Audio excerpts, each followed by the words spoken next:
Hi, everybody. Oh, God. Let me tell you. I'm in the Angeles National Forest right now because I tweeted something earlier this morning that, to be honest with you, I'm kind of starting to regret a little bit, but it's too late now. So I just decided to come out here where there's no cell service and nobody can find me and kind of wait for this to all blow over, for the heat to die down, basically. Sorry, the camera's a little crooked.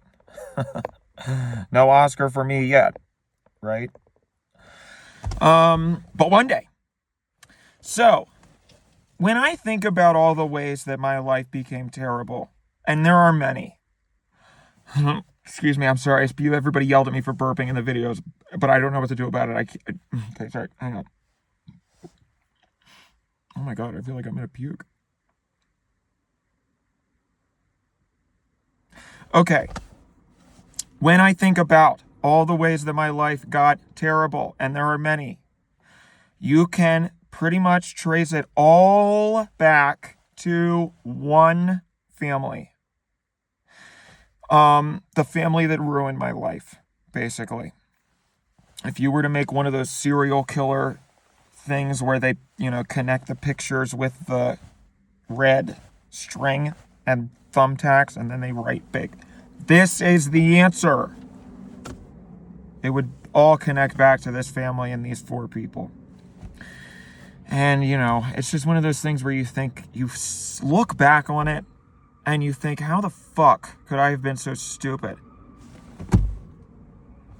People drive on this road like maniacs, and I'm worried that mid-video some idiot in one of their stupid cars is going to careen off the road and slam into me like a Final Destination movie.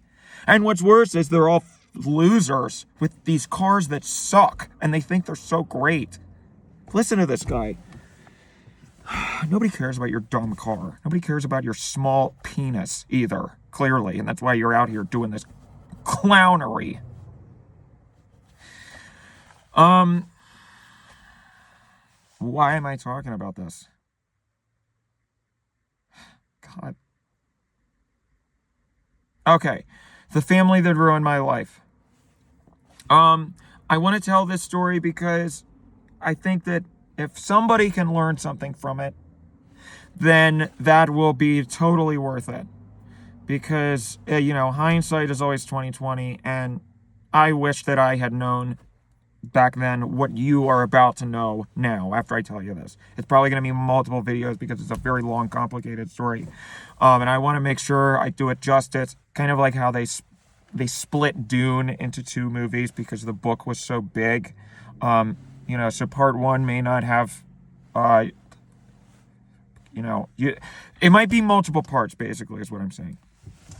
So, this story, trigger warning also. If you're somebody who's really sensitive to stories about men being persecuted for not doing anything wrong by schizophrenic drug addicts and media whores, then skip this video because this story that's basically the entire point of the story in a nutshell. So, this story pretty much starts a few years ago. I went back when I lived in Maryland. I used to live in Maryland, and I worked at Best Buy. And that was the worst job I ever had in my life. Basically, I was a seasonal employee, so I worked there for the holiday rush before Christmas time. And I used to just my job was to walk around and help customers with their stupid questions. But the problem was I didn't know what the hell I was talking about, and they didn't tell me how any of this stuff works. So, sorry, everybody. It's going to be hard to get out of that habit, okay? I'm sorry. I'm a human being, believe it or not. I know you like to pretend that I'm not for your fucking fantasy, but I'm a person, and so I have bodily functions. So I worked at Best Buy, and I used to walk around the sales floor trying to look like I was doing something so that nobody would ask me a question. And if they did ask me a question, then I would just try to bullshit my way out of it long enough that they would eventually just do something else and get tired of what they wanted to ask me. So one of the, basically it was the people on the sales floor, and then back was the warehouse, which is where they put all the freaks. And one of the people who worked in the warehouse was named Randall Cracker. He had a very unfortunate last name, and anytime somebody would bring it up or make fun of him, which was very often, he would say, he would go on this tirade of how his family had it first, and it's I don't know, whichever stupid country his white inbred family was from, apparently that was their heritage. So one day, because I hated this job so much, I started smoking. I had never smoked before, but I started smoking so that I would have an excuse to not work and go outside every half hour and smoke a cigarette, basically. And so I used to put some marijuana in the cigarette and mix it around with the nicotine tobacco. This is called a spliff, if you're not familiar with that. And I would smoke them outside in front of the store. And one day I remember I was outside smoking, and Randall was unloading something from the loading dock with his other buddies. And he screamed at the top of his lungs. I guess he could smell it. He screamed, "Are you smoking weed, Dan?" Because he was a moron. And so I yelled back, "Yes, I am. What do you want?" And he said, "Can I try some?" And so he came over and he took a little puff, and he started telling me this long sob story about how, he had some old person disease where he had pain for no reason, because human beings are supposed to die at age 45, and modern medical science and hubris has made it so that doesn't happen anymore, and now old people have no reason to live and are a drain on our society because of all their problems. So, long story short, he said, "Would you be able to give me some marijuana, because that's the only thing that stops my pain?" And I said, "Fine, whatever, I can rip this guy off." Weed wasn't legal in Maryland yet, so I can just take him for all he's got, take him for a ride, and then bing, bang, boom, everybody's happy. So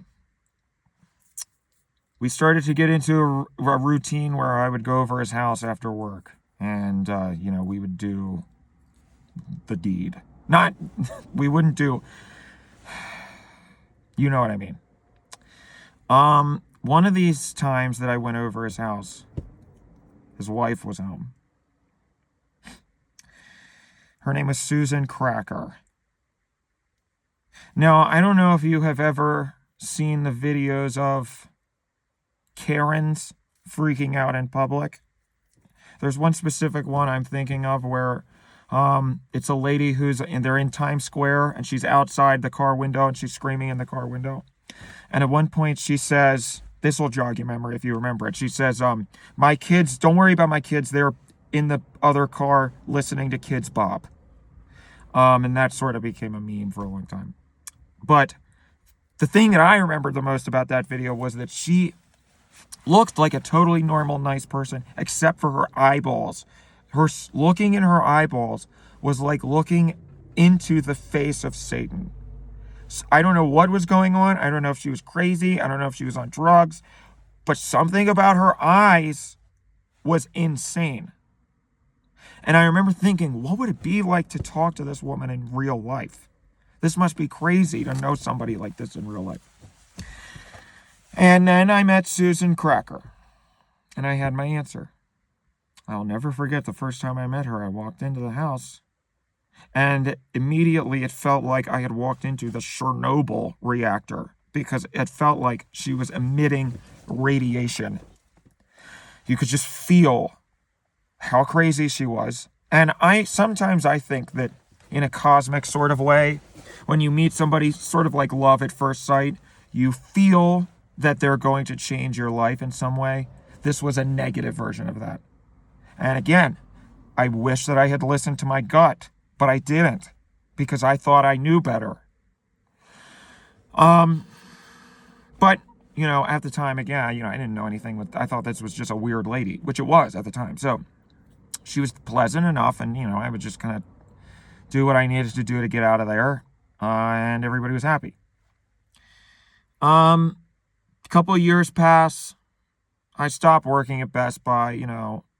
Randall and I kind of keep in touch, but and then the pandemic happens.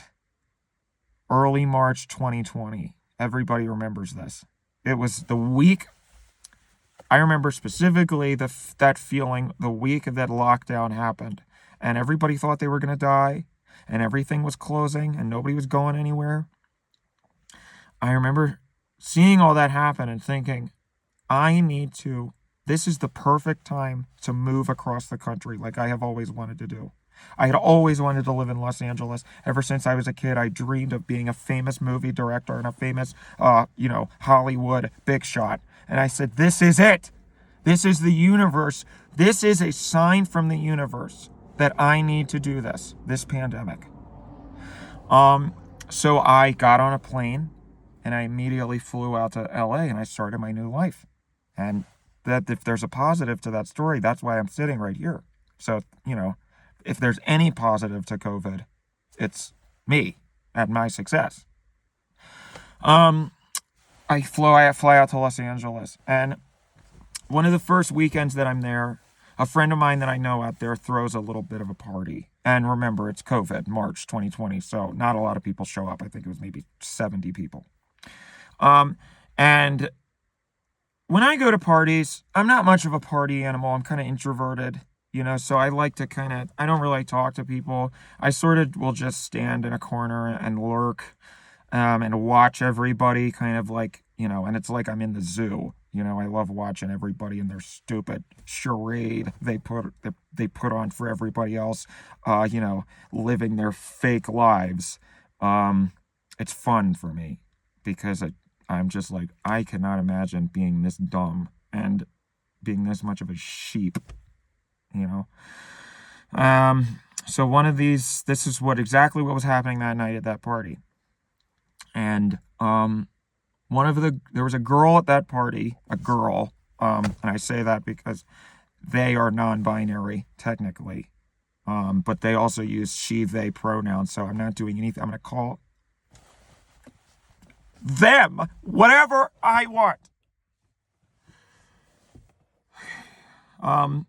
So I remember she was completely wasted, and it was pathetic, and she was just a monster, basically. And I remember walking up to her, and I said, you need to stop it right now. I didn't know her. We didn't know each other. But I said, you need to stop it right now because you're fucking embarrassing me. You're embarrassing me, the fact that I was invited to this party, and the fact that I know anybody here by doing this and acting the way that you are. So stop it. We get to talking very loudly, and at a certain point, she drops the bombshell, which is that her dad is a programming executive at a very major network in Los Angeles. I don't want to say specifically what network because I actually recently signed a non-disclosure agreement with something, so I don't want to talk about that specifically. But point is, she would be very useful to me. So I realized I need to flip the switch and I need to use this person for what they can give me, which I now see is a lot. So I am sort of that type of person where if I lock in, I can make somebody fall in love with me in a night. And I just choose not to. But tonight I chose to do that. And we started seeing each other, Becca and I. And that's actually something that I've never revealed in public before because of all this stuff. Everything that was happening at the time, it just was not wise to do so because I was dating somebody else when I lived with my partner, the one who would later die, which I know doesn't really, clear a whole lot of things up. One of the many that died. And Becca, the person I was dating at the time, we sort of had an understanding, an unspoken agreement that we had an open relationship and that I could kind of do whatever I want. Sorry, it's going to happen again. No, it's not. Okay. So,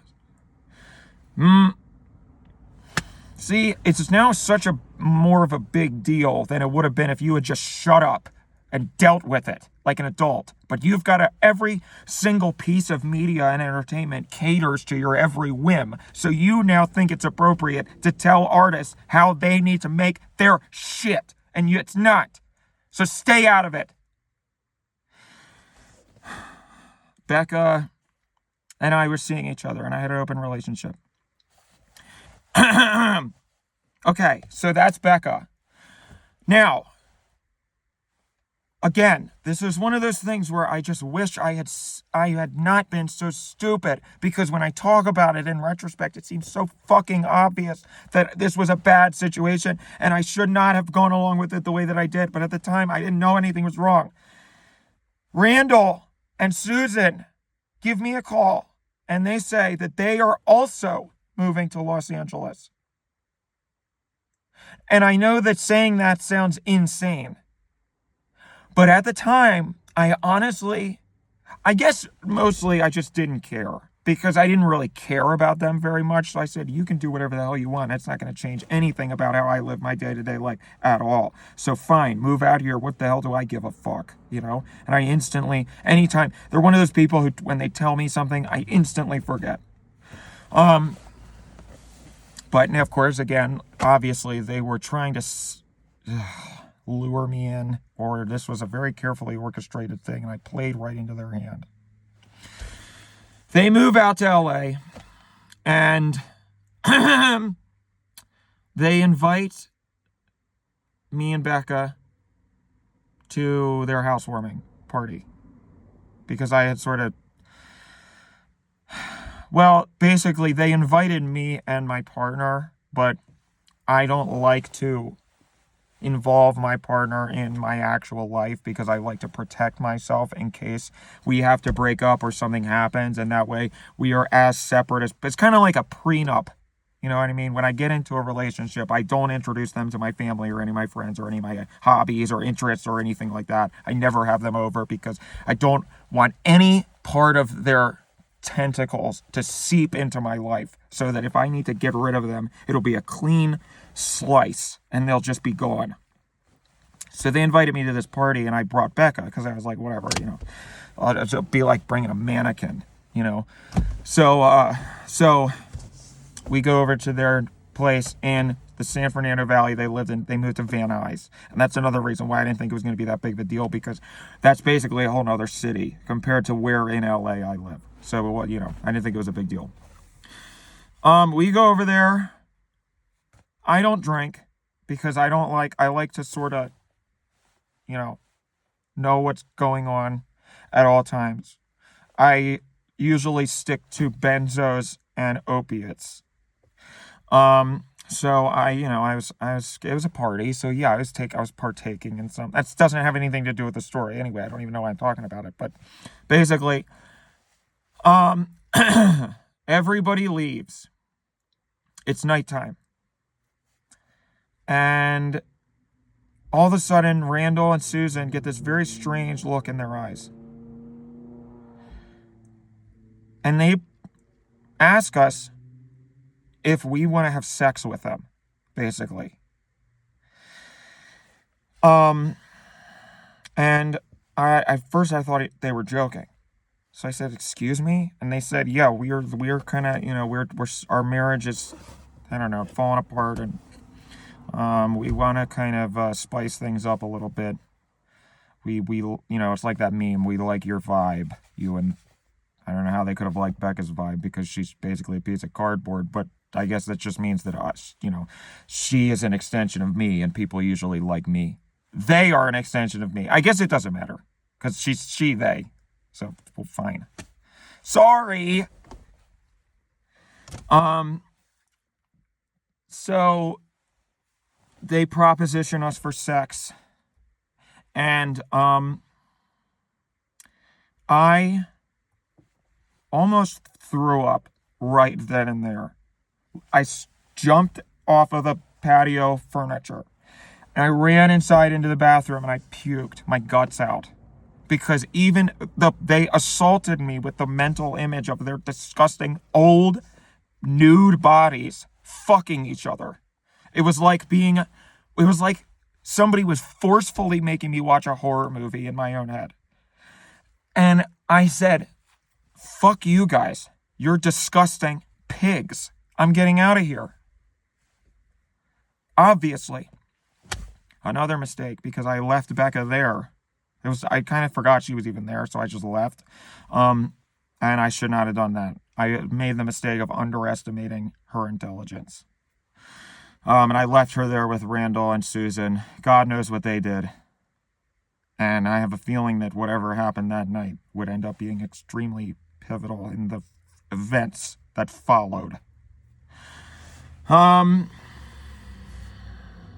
But at the time, I thought that was going to be the end of it. I thought they were just a couple of creeps, so it was whatever.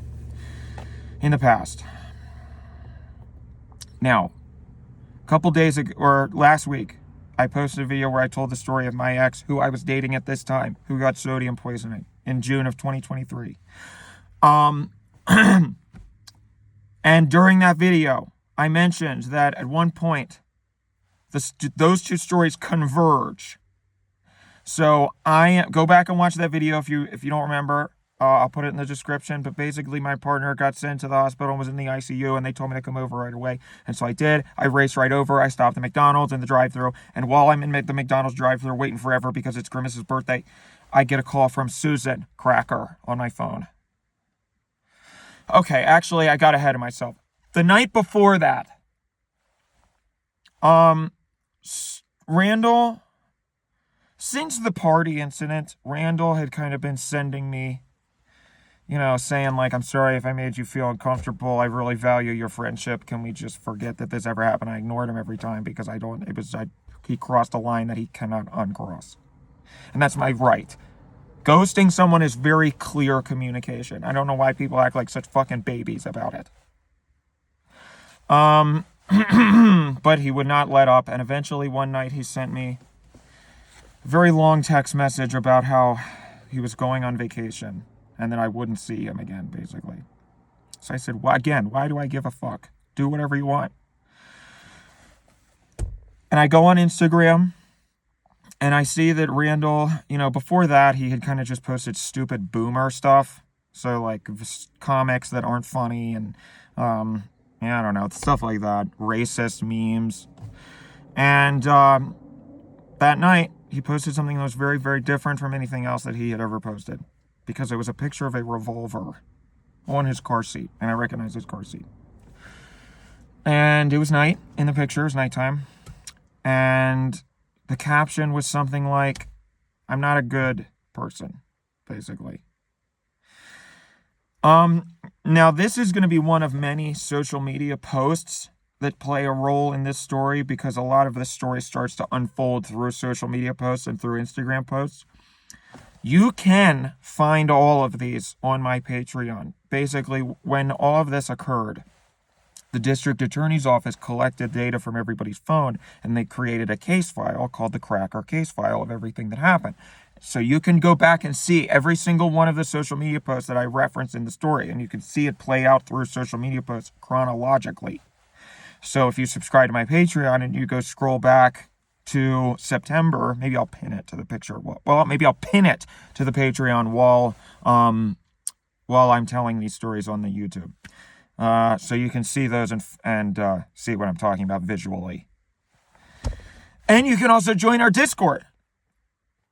It's pretty fun in there. So, I like to kind of type my little messages to people and everybody chats it up and we have a great time. It's great. So you should really subscribe to that. Anyway, next day, I'm in the McDonald's drive-thru. I get a call from Susan Cracker. She tells me she's crying hysterically. And she says, Dan, I can't find Randall. He's gone. His car is missing. His gun is missing. And I hang up immediately because I can't deal with this right now. So then I call Becca. I beep boop. And I say, Becca, my partner's in the hospital, so we're not going to be able to do what we usually do this evening. And B, well, we still probably could do it if, man, we'll just see how, I told her we'll see how it goes tonight, basically. And to wait for further instruction. Maybe she can come over later. That's not important. Second thing I told her was, you need to call Susan and deal with this crap because she's doing something going on and I need to put you on cracker duty, basically. You seem to be best buds with them anyway, so I'm sure that you guys will get along great. Maybe you can blow each other, for all I care. So I guess she did that. I don't know. The rest of the story played out from my perspective, and I was completely not focused on that. I was at the hospital with my partner, who died. Again, you can see what happened in that other video. Let's see. Maybe this is where I should leave off, because this is kind of, that was the big, well, God, again, it's such a long story. I don't know if it's going to be 3 or 4 fucking videos, but we'll see. So yeah, I'll leave it off there, but, I'll try to upload the rest of this tomorrow. It's very difficult for me to look back on these things, so I'm trying my best here. God, that's just a warning. If you meet somebody who's weird, don't talk to them. Just keep them out of your life, because you never know the damage that people can do. It's like letting a bull into a china shop. They're going to ruin all. If the bull starts charging around, then they're going to break all the Chinese flags and all the, fortune cookies that are in the shop.